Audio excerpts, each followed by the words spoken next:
All right, so first we're going to distribute if there's parentheses. So notice that we have parentheses after the 4. So take that 4 and multiply it to the first value in the parenthesis, which is c. So we're going to multiply 4 times the variable c. Now if it's a different variable, x or y or whatever it is, just multiply it out. In this case, 4 times c is going to give me 4c. Now we want to multiply the 4 times the 12. So you're going to take that 4 that's on the outside of the parenthesis, and we're going to multiply it by 12. Notice I'm drawing these arrows and I'm showing you how it's done, just so you can see every single step that occurs to solve one of these. And 4 times 12 is going to give me a positive 48.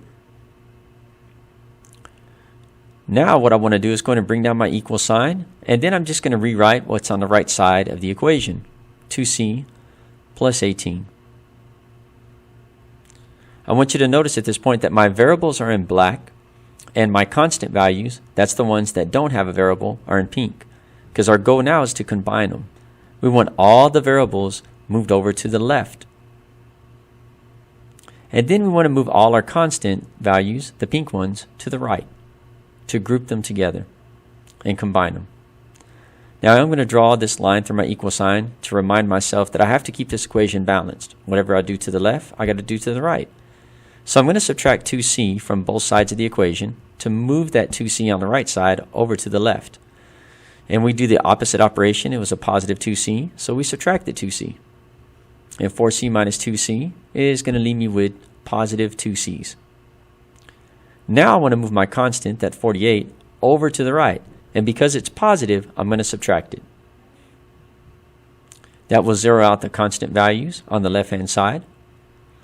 And then to keep it balanced, I also have to subtract 48 from the right side of the equation.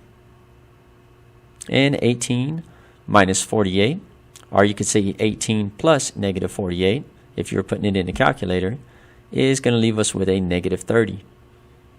Now next, I want to divide by the coefficient. That's the number in front of the variable, and this number happens to be 2. And we want to divide that 2 out because we only want a single c, not 2 c's. So if I divide on the left, I must also divide on the right. Now 2 are going to 2 just one time, which simply leaves me with just 1c. And in math, we don't write the 1 in front of it. We just write a c. But that means 1c.